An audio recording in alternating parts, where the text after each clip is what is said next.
welcome to the Web of Light. I'm Angie D'Anjou. Dr. Kevin Ross Emery. Hey, yeah, we decided to switch places. So Angie's sitting here today and Dr. Kevin is sitting there today. What? You think they'll know the difference? I believe so. Really? I didn't know that people were that observant. I'm the quiet one on the right side. Oh my. I put some cinnamon in her coffee today though. She's promised to be more spicy. Okay. So, tell me, is there anything new and exciting in the wonderful world of Angie D'Anjou? I'm just kind of keeping myself busy with a lot of different projects and keeping on my little weight regimen and getting ready for my psychic fair this coming Saturday, the 4th. Okay. Hampton Inn. That's like I've got a lot going on right now to get that together. Yeah, well, that last week is always the runaround. Well, like this week we're going over to Ideal Body and Wellness at Lynch Chiropractic in Salem, New Hampshire. Many of you saw the show with Carolyn Travers. They're our platinum sponsor for the Web of Light Expo. And we're going to go over, and I'm going to have my body contoured. And you're going to have your... I don't think I'm doing that. No, you're having a foot thing. No, I don't think I'm doing that. You're not doing that. No, oh, we got to do something. I want them to put me on that chi machine thing there where you get your feet wiggled. Oh, okay. That's kind of like where you flop around like a fish? Yeah, you kind of flip around like a little flounder. Yeah, yeah. What kind of fish do you think you'll be? Flounder's, well, let me see. What is it? What's the dory fish? The dory. Are you gonna be busy finding Nemo while you're flopping around? Is that what you're telling us? So what we're gonna have, we're gonna go over to there, and then we're gonna have Caroline back on the show, and we're gonna show some footage of what it actually is involved at Ideal. Body and Wellness. Ideal Body and Wellness, and you'll actually get to meet Dr. Lynch. And I'll get to meet Dr. Lynch. Oh boy. Yeah. And so you have the Winter Psychic Fair at Hampton Inn. We're going to be there on February 4th. Never quite sure the air date, so I don't know if this is going to come out this Friday or next Friday, so it may be too late. I'm not sure. But we'll tweak our producer. We'll tell him that we love him, and he'll believe us, and maybe he'll get it out before the show. And then we have Mystical, it's Mystical? March Madness? Mystical March Madness? No, actually it's Misty March Madness. Misty. Oh, play Misty. Play Misty for me. Okay. Which is a fundraiser event that we're doing for Small Town Big Bang in Pepperell, Mass. I love that project. I love the idea. I mean, Pepperell, Mass made a decision to cut back on funding and was no longer going to offer fireworks in the park for 4th of July. I don't know if any other events are included, but basically this woman that we're working with, she started a nonprofit to raise money to make sure that the kids in Pepperell, Mass were having the same kind of experience that they had growing up. And I think that's really neat. So we're going to be there at the VFW in Pepperell, Mass on March 4th. Help them get some fireworks going for the 4th of July. Yes, yes. Which we all know that the July 4th is very important because it's my birthday. Something else happens on that day too, but I can never remember what it is. But I think it's so sweet that they celebrate my birthday every year. So of course we have to do an event there. And then what else is coming up? We've got some stuff. As many of you know, we have the drumming circle.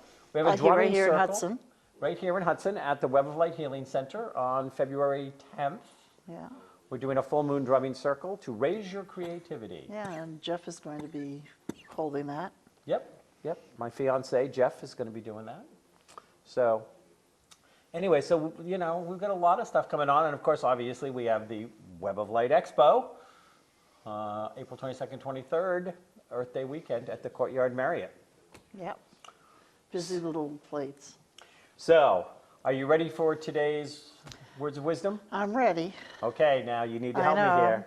I'm going to try not to... Not to throw me off? No, not to cry. Okay, So, who can turn the world on with her smile? Who can take a nothing day and suddenly make it all seem worthwhile? Well, it's you, girl, and you should know it.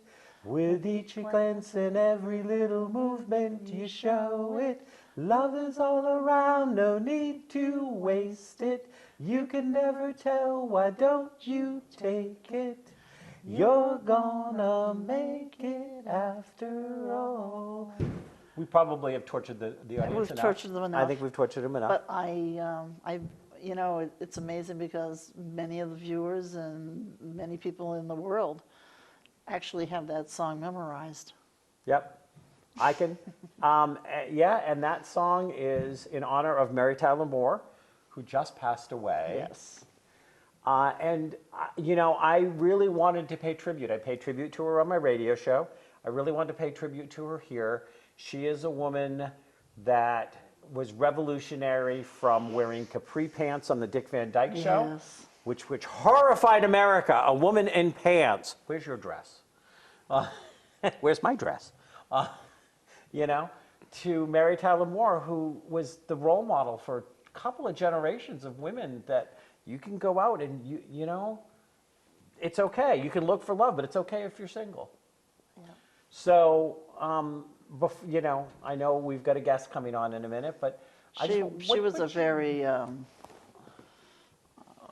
can I say it out, very original. She was herself, and that's what made the difference. Yes. She projected herself, she projected her feelings, her attitudes, and she was a strong woman. She was a strong woman. She was a powerful woman. And, you know, and it's so funny because I read something about how, you know, there's this woman at a women's studies class or whatever, and they'll show an episode of Mary Tyler Moore now, and people are like, oh, well, why is that such a big deal? And she has kind of a high voice, and she doesn't stand up to Mr. Grant the way she, and then she's like, you have to understand where we were at that point. Yeah. At that point, women were getting paid, I think it was 2/3 less for the same job. Yeah. They were expected that they were failures if they didn't have, I mean, like, you have to put it in perspective. You had to make the coffee. You had to make the coffee. So, what was You your, couldn't make the coffee, you couldn't have the job. what was your favorite Mary moment? Oh, God, there's too many. Too many? Too many. No one comes to mind? No,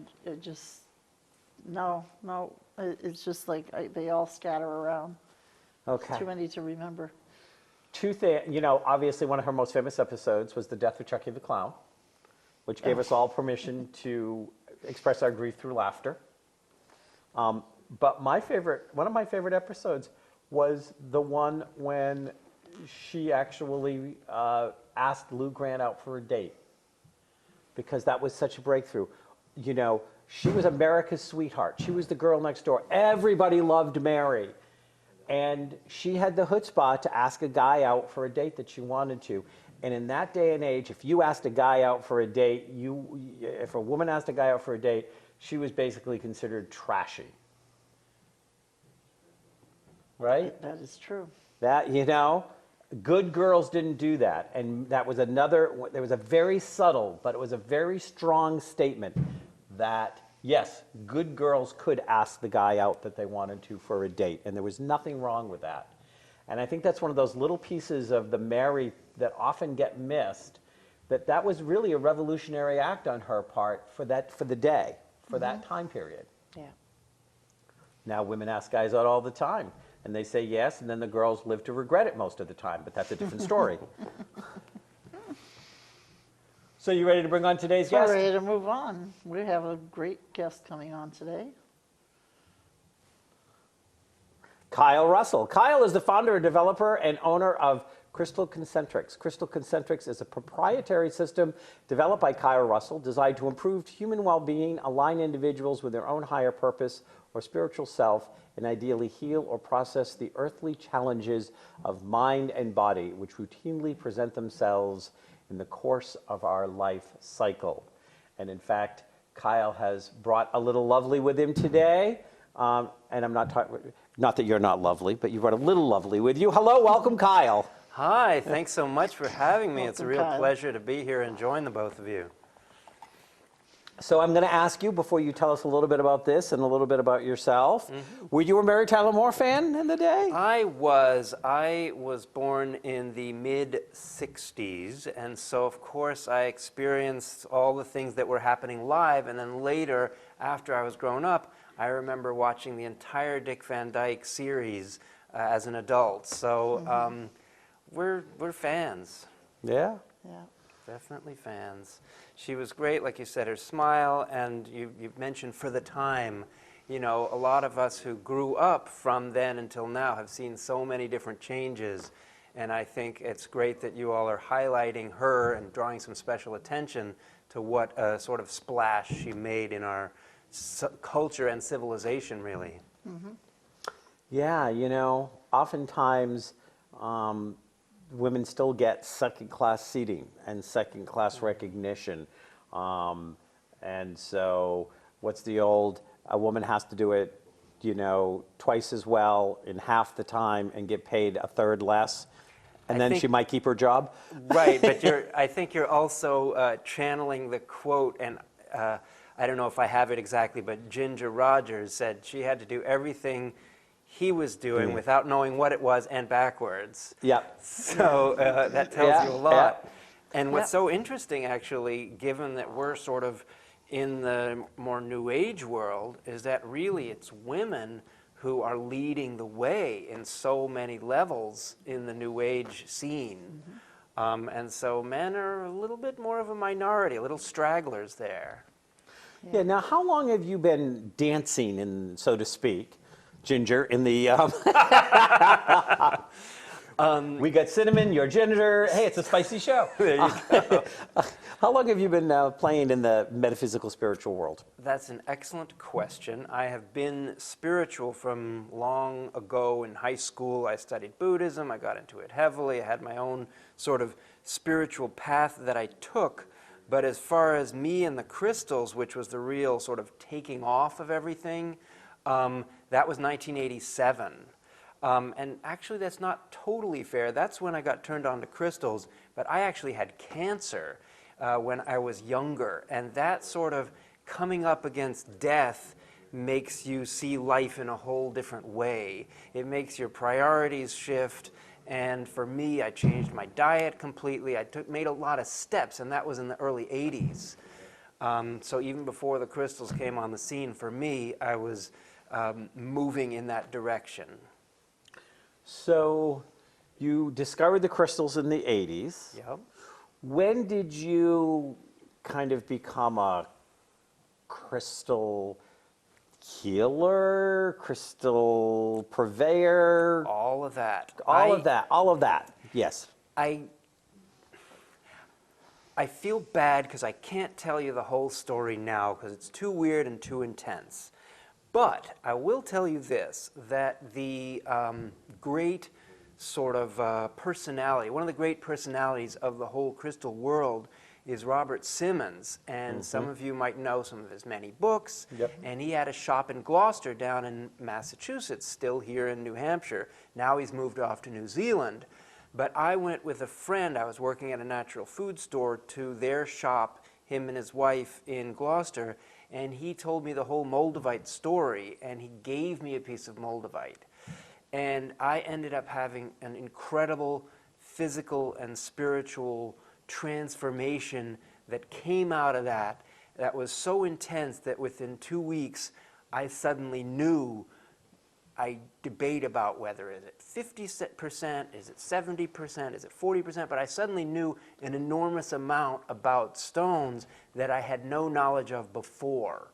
So all of a sudden, I got a job at the Healers Resource Center. It was a place in Cambridge in Porter Square, and they had classes and session rooms, and I started buying and selling the crystals that they sold there.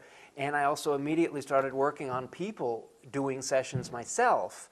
And I did, for lack of a better word, exorcisms, managing spirits that weren't supposed to be there and supposed to have moved on. I did a number of different things. I looked into people's past lives. It was kind of crazy because I didn't really have experience in that area, and all of a sudden here I was able to do all this stuff. And then, well, that'll be your answer for right now. Wow. So I'm looking forward. I want to get a copy of the book, Molded by Moldavite, by Molded by Kyle Russell. Well, I'm actually working on a book, and that's a great title. I like it. And I'm wearing Moldavite, but don't get me wrong, I went for 20 years not being able to be near it because the experience that I had was so intense that I was like, no, no, and no.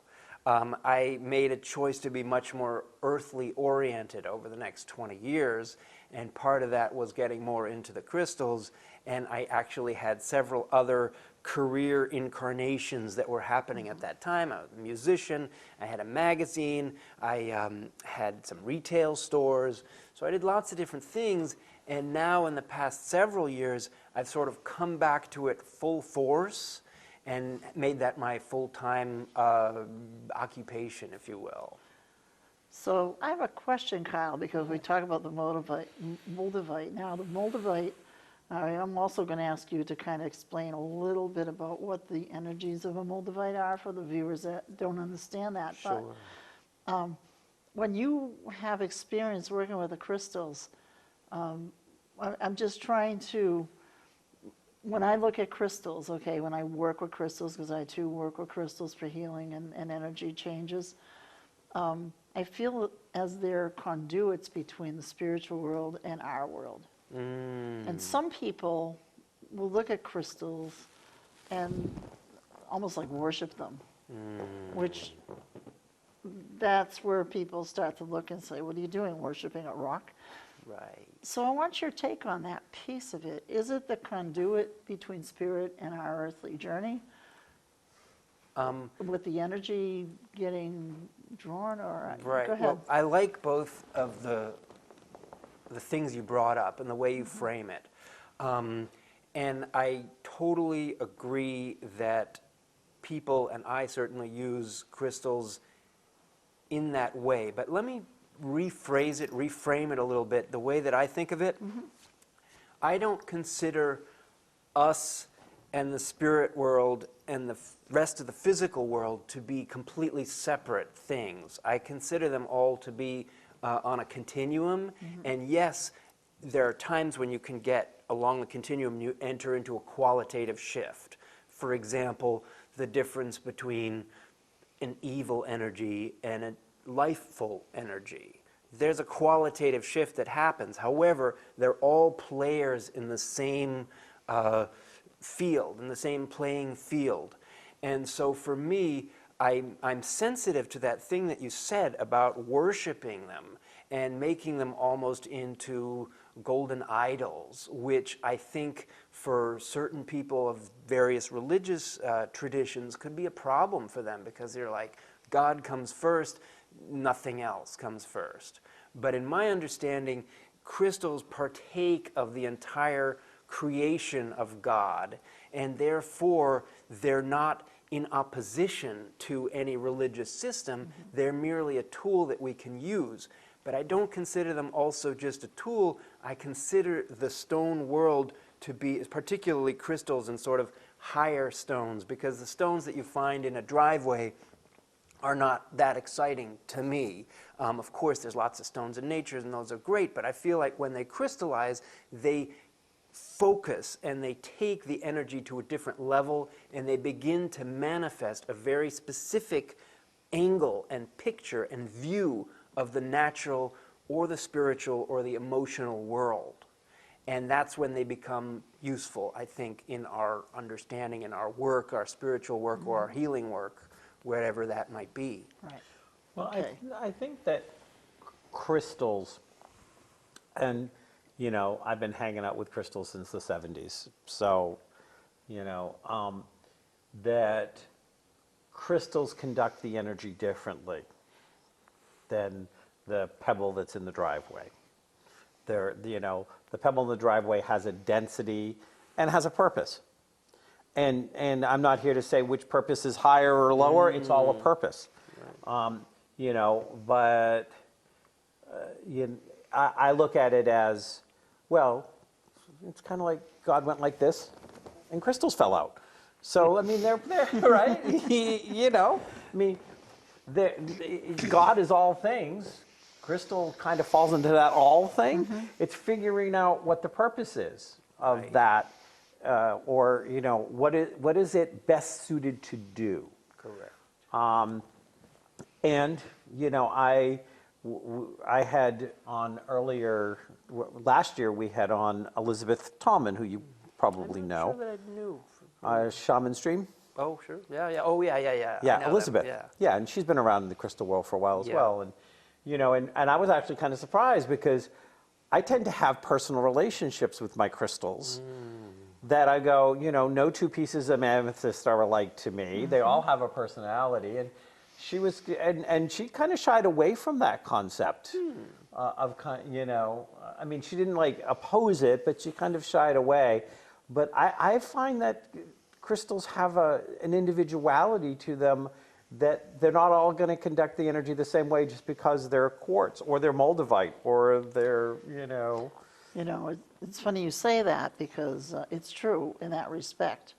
And I'm sure, Kyle, you work with it too, is when I'm working with healing, I have specific stones that actually bring out that particular energy that is necessary. So I don't pick the person doesn't pick the stone picks the person, so to speak. Is that So- like the wand in Potter? Yeah, I guess so. Guess so. Because little I bit. know I can be surrounded by all kinds of stones, but there's one that's going to energetically reach out to me, and I'm going to go for it. Right. So, you know, that's something, and I honestly want to say, unknown to myself, when I was a young girl, there was a wall that I wasn't supposed to be on, but I'd always go to it, and I'd always feel that sense of peace, and I'd feel, you know, get messages there. Come to find out, as I started to study into crystals later in the days, I realized that wall had crystals embedded through it, even though it was a wall that had been. So I was actually resonating to the crystal energies as a child, Right. not even realizing it. So that, Well, you know. it's funny because I went to high school in Brazil, and Brazil is a major crystal center. And we used to go to a town called Cristalina where the miners would bring stones, and we bought crystals. We had them, they were there, but I didn't like sort of connect the dots. And I want to just feed back into something that each of you said. One was that I totally agree, not all amethysts are created equal. That each one has its own, I call it an energy signature. Yeah. And as far as what you were talking about, I came up with a great analogy, and I applied it with moldavite, but you could use it with anything. But any group of stones is like a tray full of cell phones, okay? They may all look the same, but you pick up one and you get the pizza guy, okay? You get the what's your order? And the other one, you're going to get a galaxy on the other side of the universe. So not every single piece has that special thing. Each one has a different special thing, just like you said, with the pebble on the driveway, it has its function. But for me, I got really lucky with that piece, and it just started to channel all kinds of stuff in. So it's lucky when you come across that, but you can't always predict where it's going to come from, who it's going to come from, or which one it is. And probably your best bet, like you said, is let there be a sort of energy arc. Like I think that when lightning strikes, it's not just something happening up there, it's something that happens down here. It almost identifies where it's going to strike before it strikes. It creates that relationship, kind of like synapses in the brain, and then the signal goes through, or the lightning strikes. And so for whatever reason, I was that place down on Earth where that energy chose to strike at that time. Have you ever danced outdoors in the lightning? I haven't actually. It's not something I want to bring on to myself quite in that way. No, I've had enough experiences with lightning. Thank you very much. I've had lightning come through homes and dance through the house, so Wow. that's enough for me. That's plenty. When I was younger, I lived in a house where there was a private little deck off of my bedroom that overlooked the water. And at night, if there was lightning storms, I'd go out naked and dance on the deck in the lightning storms. Hey. I was just, That's the kind of guy you are. yeah, I was just like, bring it on, I'm here. Yeah, and no matter how many times I tried, not a single bolt ever hit me. There you go. That's another great spiritual lesson. Like you can go seek, but the spirit has to find you when it's Yeah. ready, Yeah. and it probably found you in plenty of other ways. Well, don't they say if you get struck by lightning 3 times, then you are definitely a shaman? I've not heard that before. I don't think I was like trying to do any kind of like great spiritual enlightenment. I was just like, just another experience. And then also the belief of if I'm supposed to get struck by lightning in this lifetime, it's going to find me wherever I hide. I can be in the deepest hole. Right. And there'll be an gonna happen, it's earthquake, gonna and it will happen. open up, and that lightning will come down, and it will sear my backsides as I've got my head stuck in the sand. So I might as well be dancing in it. Exactly. That's true. So. So tell me a little bit about what is crystal concentrics? Great question. There came a point over the course of the years, because over the 30 years, it's been exactly 30 years now, I was more or less active, and I got to give a name to this thing that I'm doing. And that's part of my process has been, I had all this inspiration, I had all this knowledge, but I had to systematize it in a way that I could share it with people. And so I said, I need a name, and I came up with Power Stone Crystals, which is great. In fact, my for sale item site is that. But I said, I need something more trademarkable, because I had been in lots of businesses where people can test your name and all this type of stuff. And I found there were other Power Stones and other this and that. Crystal Concentrics came to me. Why? Because it's like a ripple in a pond. When you throw a rock into it, it ripples, it sends, and that's the concentric circles. So my concept is that we are crystal concentric. The crystals are emanating their vibration, and we are interfacing with that rippling that's happening. So it's a crystal concentric philosophy to say that, yes, the crystals have their own energy, they have their own identity, and it's our job to sort of get in touch and create a relationship with that energy flow. But that energy flow is happening whether we're being a part of it or not. And we'll come and go, but they'll be here. They've been here millions of years, and they'll be here after we're gone. So I wanted to sort of put crystals into the whole center of my concept. Interesting, because I teach a shielding class. I'll actually be teaching it March 1st up in Portland at Leaping Lizards, and then I'll be teaching it down at the Healing Center. But part of the class is I recommend certain stones that will help deflect negativity and things like this. So that whole idea of I wear this stone, its energy melds with my energy, and then it creates this energy around me. And sometimes that energy will may heighten one's intuitive ability, or it may shield somebody, or it may calm somebody, or it may energize somebody. So, I mean, I completely get it. I mean, I'm just Right. applying it to like my teachings Right. and the things that I do. So now, is crystal concentrics in of itself, you say it's a proprietary system. So is there a healing aspect to it, or is just, I mean, tell me more. A good way of thinking about it is a paradigm, a way of understanding what I call the language of crystals. And so the book that I'm actually working on is either going to be the language of crystals or the crystal guide. And the idea is to take information that is available to anybody and make determinations about the stones. However, it's not entirely fair, because it's not so much of it was brought in by this inspiration of mine. And I just want to feed off of something you said. I've done whole workshops on black stones, just plain black stones, because they all have a different energy signature and they do different things. And some of them are related to protection in different ways. And protection is a huge concern for a lot of people. How do I ward off this energy? How do I, protect against the, what is intruding into my world?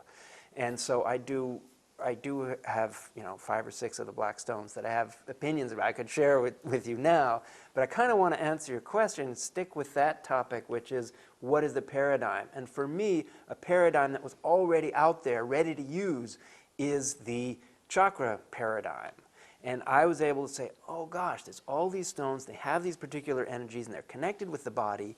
Why don't I tap them into the whole chakra system and make them work in that way? And some of them are real obvious, and some of them are less obvious. For example, the chakra system is the rainbow, is the colors of the rainbow, and it follows what you see in nature. So you've got your red up to the orange, and your green, and your blue, ultraviolet, all these different colors.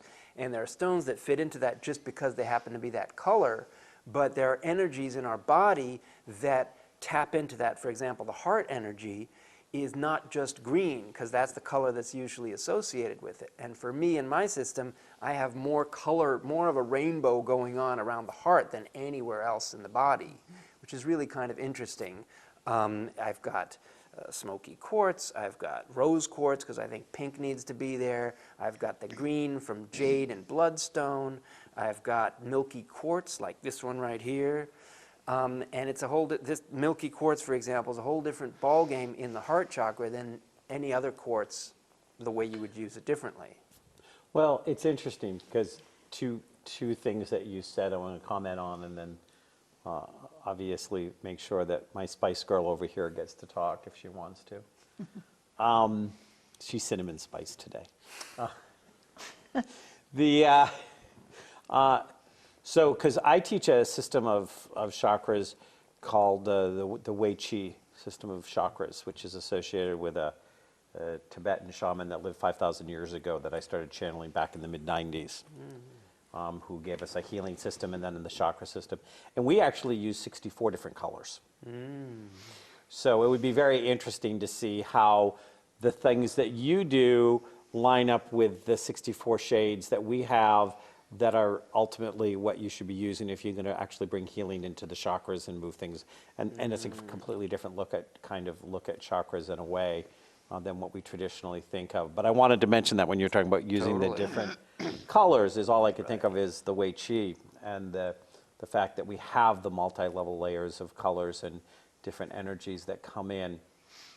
And then you made another comment about and I'm sure you're familiar with it, but someone in our audience may not be, that a lot of times, even in more traditional chakra things, people talk about that you have the lower heart chakra is green and the higher one's pink. Because you have the high heart, what we call the high heart. Right. And so you don't, it's so funny because over and over and over again, you see this, well, here are the 7 colors, yet if you go into any depth at all, almost everybody dealing with chakras agrees, there's a high heart, which is the pink, the divine heart, the compassion heart. It's the God love versus the human love. Right. So, yeah, so I mean, so rose quartz makes complete sense to me. That, you would be using that as well. But what you're talking about is something that totally corresponds in my system, which is that there are overtones, things that appear in other places. Yeah. Absolutely. So, for example, what I call source, which is lower mind up into the astral planes, a stone that is attributed to that energy zone is kunzite, which is a pink, high vibration, translucent. And kunzite has everything to do with this higher love that you're talking about. For example, love of God or love of spirit, these more lofty concepts of love, whereas rose quartz it's not as personal. Rose quartz for me is just unconditional love. It's just an open-ended energy that's universal, it's everywhere, but it's not a higher love in the sense that the kunzite is. So the kunzite is echoing a heart energy, but on a higher plane. So now I wonder, me and my ideas that come to me in the middle of nowhere. So I think we should start a GoFundMe campaign to buy a couple of tons of different kinds of black rock, and then we could build a wall around Washington, D.C., circle it completely, let it implode in on itself. I mean, I think that this is the wall we should be building right now. And we should do it with all black. No, it needs to What do be you- pink. It's a hell of an idea. But we need to have pink so they can have some compassion. That's a good idea. See, fighting, kill them with love. Yeah. No, I want a black wall. I want all the toxicity to stay on that side of the swamp, and I just want the rest of the country to be saved from it.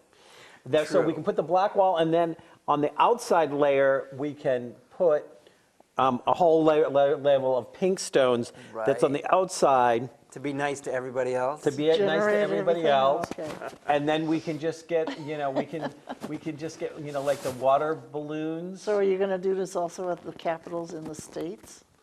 Yeah, well, let's do You might DC have to do first. that. Let's see what happens. But I think that one of the things we could do is we could then get one of those balloons that drop water with the things on the big forest fires. And if you want to do pink, I think we should just fill it with Pepto-Bismol and drop that on DC. And hope for better Because digestion. it gives Well, everybody indigestion. Every time anybody in DC opens their mouth, it gives everybody indigestion. So I just think a Pepto-Bismol bath with a big black wall. What do you think? I think You guys with me? it's genius. It's genius. Just an awesome piece. Yeah. I actually want to. I'm going to change the course here a little bit. Okay. Just a little bit. Just never likes my ideas. And I'm just going to, I just want to bring out to people, because a lot of the people that are tuning in right now and listening to us are like, what are they talking about with these crystals? Okay, so for example, I use yellow Calcite? honey calcite. When I use, okay, so I work with healing energies. And when I use these, okay, the honey calcite comes to mind because I've utilized honey calcite on a lot of people who have cancer.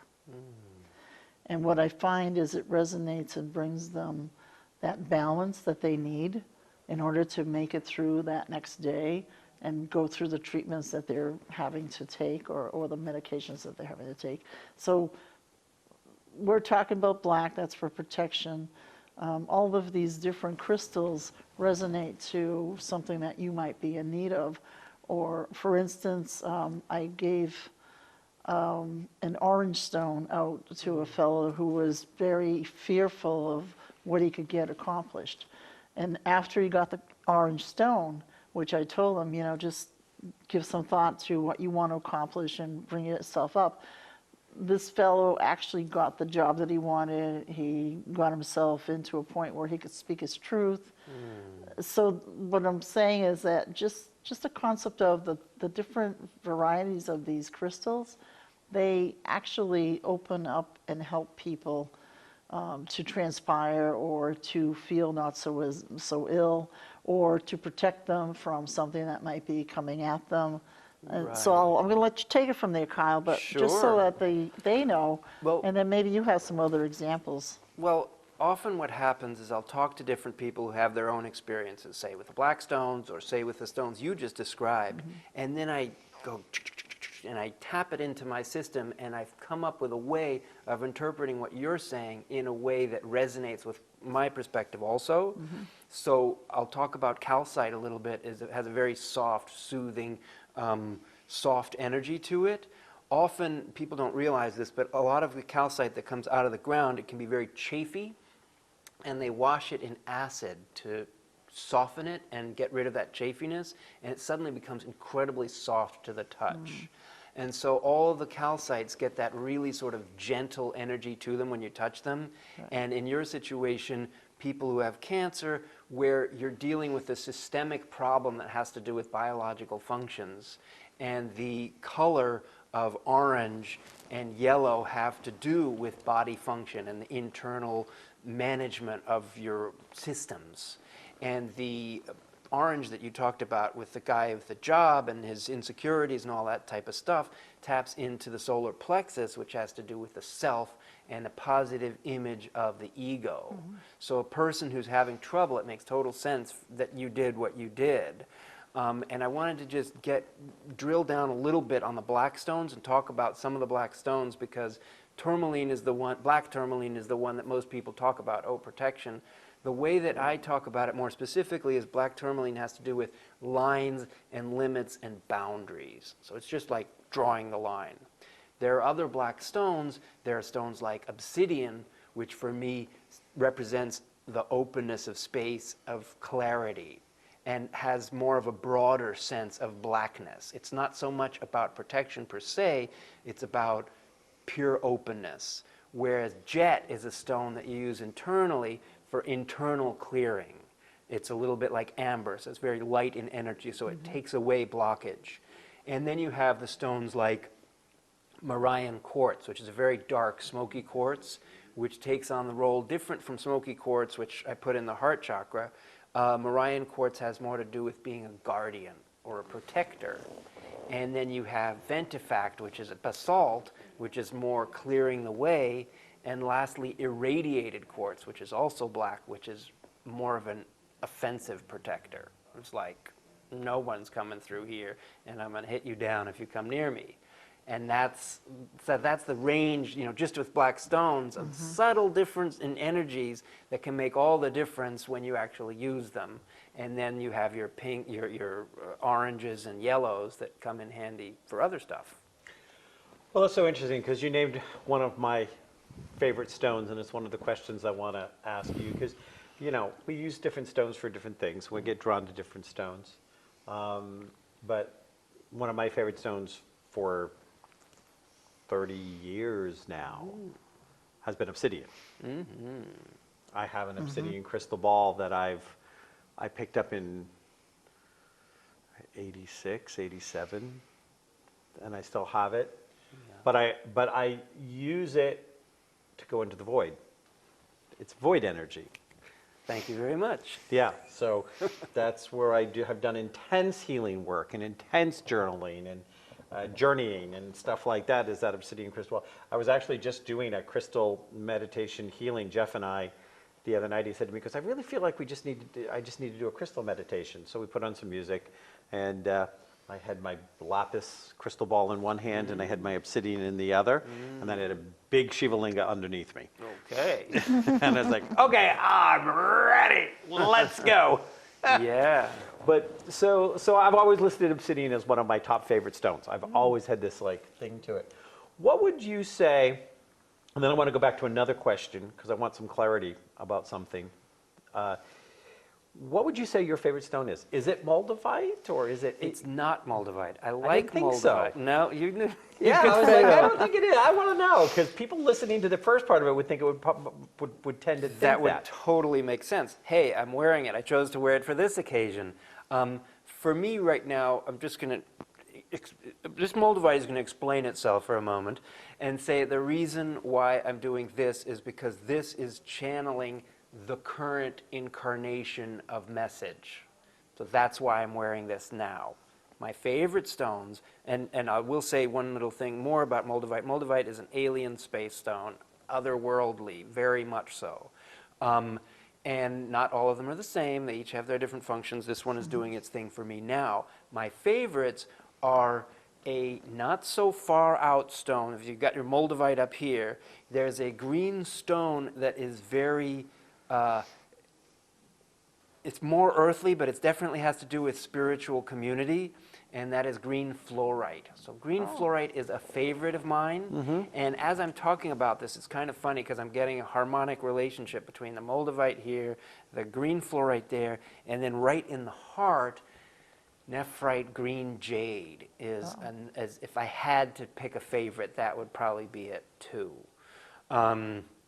So definitely the green stones are a preferred variety for me, but I have reasons to love all of them. Lapis, obsidian is awesome. There's nothing like obsidian. There's nothing like jet. There's nothing like tourmaline. Each of them is great, or milky quartz right here. They're all fantastic. But if I had to pick a favorite, that one, sugilite is another one that Yeah, I love sugilite. I'm a big fan. I have an Inca jade. I have an Yes. Inca jade ball that I really like, and uh, that I find that I do. You know, it's you just pick it up. This is the time. This is the one. It's calling to me. It's going, pick me up. And it's definitely smaller. You commented on the Moldavite, and a lot of people do look at Moldavite as being that that space thing. So don't use it for grounding, even though it's a dark stone. And people may say, and I've heard people say, "Well, you can use Moldavite for grounding." I'm like, grounding into what? Because you ain't grounding into the core of Mother Earth with Moldavite. Right, but this brings up such a fascinating point, is you can, and totally feeds into your 64 chakra and chakra colors, you can ground into different chakras. Yes. So Moldavite is a great if you want to ground into super astral alien energies. You see what I mean? It's a different way of thinking about grounding, but it is grounding in a sense, because what you're doing is you're rooting into that. You're going there, you're being there, you're really stepping into it. Yep. Which is why I said if you're trying to ground into Mother Earth, because most people that come for grounding are trying Exactly. to like get their feet. So I still have another question for you, but I want to, do you have a favorite? Do you have a stone? If I said there's only one stone you could work with for the whole rest of your life, that's it, we're taking all the rest away from you? Kyle and I'll split them later after the show. What would, Actually, the obsidian. Obsidian or like the blue calcite. One of those two. yeah. It's a toss-up.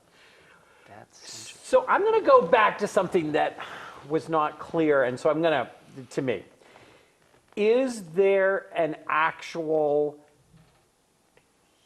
like, is there an actual session that you do that's part of the crystal concentrics? yes. Okay. Absolutely. Okay. So I'll break, if you want, I can answer that, or unless you want to add on to that question. No. I was just, because when I asked before, you had talked about it was a way kind of like of the information you got about stones, and I thought, well, that's a workshop, that's a teaching. Yes. But for some reason, I wanted to clarify for the audience, because I don't know this to be true, but I kind of really felt like there was a session aspect to it, and that wasn't being made clear. Thank you. That's why I then. was asking. Yes, and that's such an important question, because what you do is you take the paradigm, you take the philosophy, the ideas, and then you apply them in an individual session. You can use it in group sessions, but I'm going to tell you a little bit about what I do in an individual session. So when I work with a person one-on-one, we talk, they sit.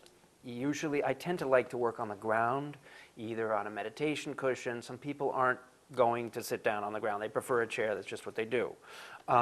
So we start with a chair, and we talk about what is happening for them. What are the issues? What are the presenting situations?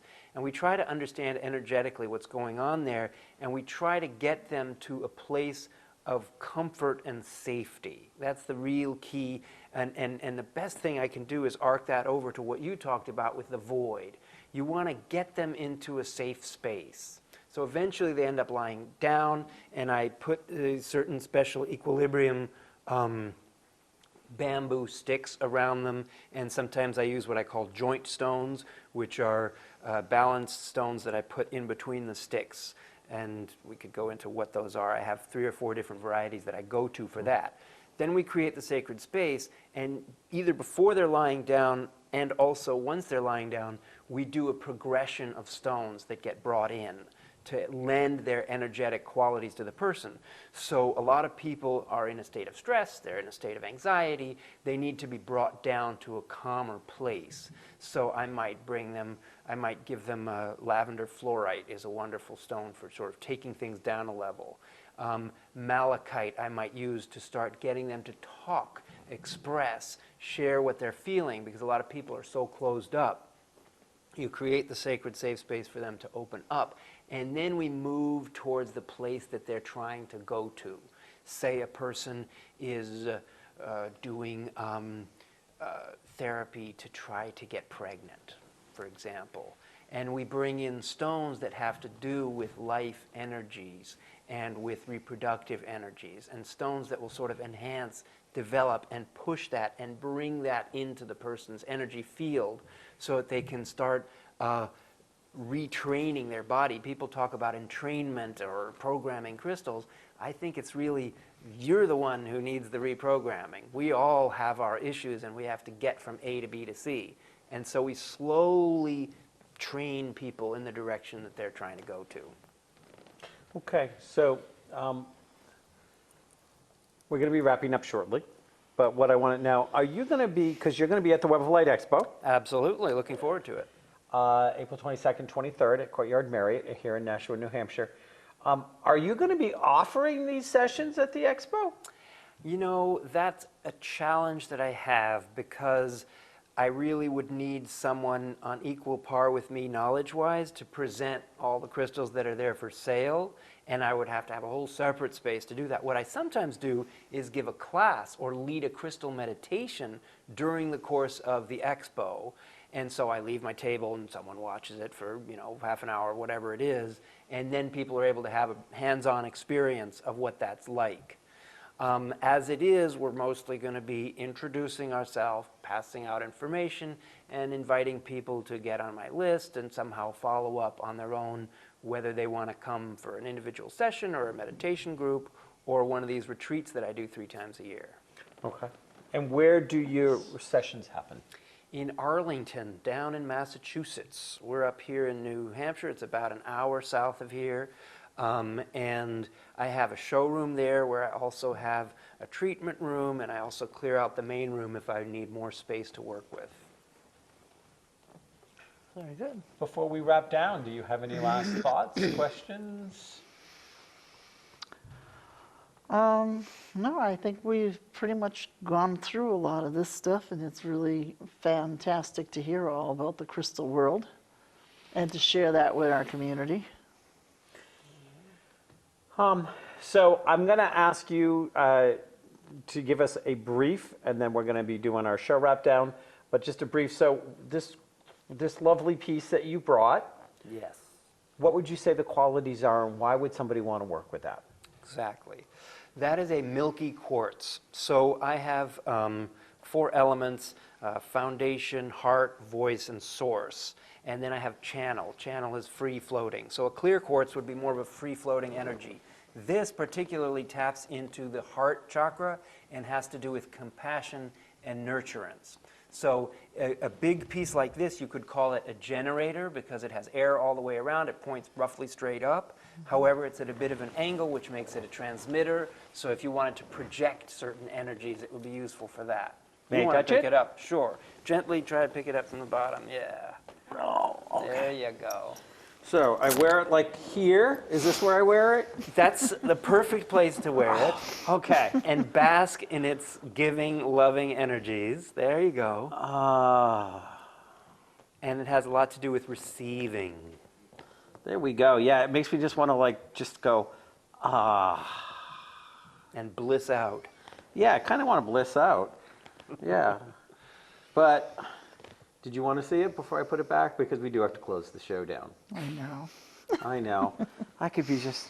Okay, so Kyle Russell, we want to thank you for coming. Kyle is the founder, developer, and the owner of Concentrics. Nice, Crystal. Concentrics is a proprietary system developed by Kyle Russell designed to improve human well-being, aligning individuals with their own higher purpose or spiritual self, and ideally heal or process the earthly challenges of mind, body, which routinely present themselves in the course of the life cycle.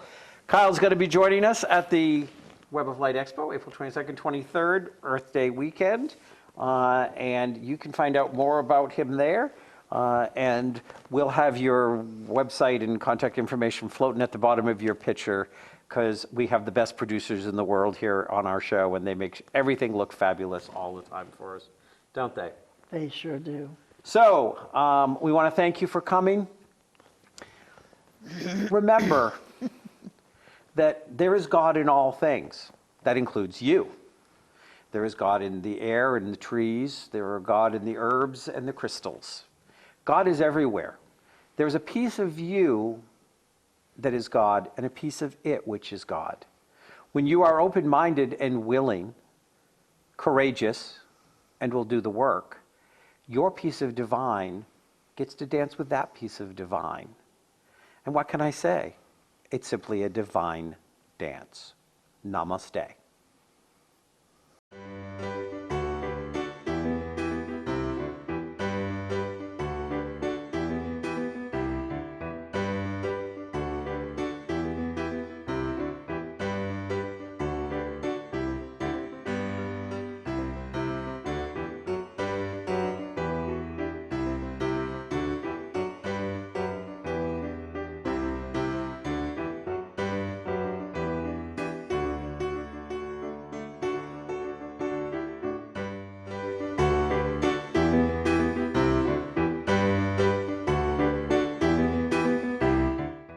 Who can turn the world on with her smile?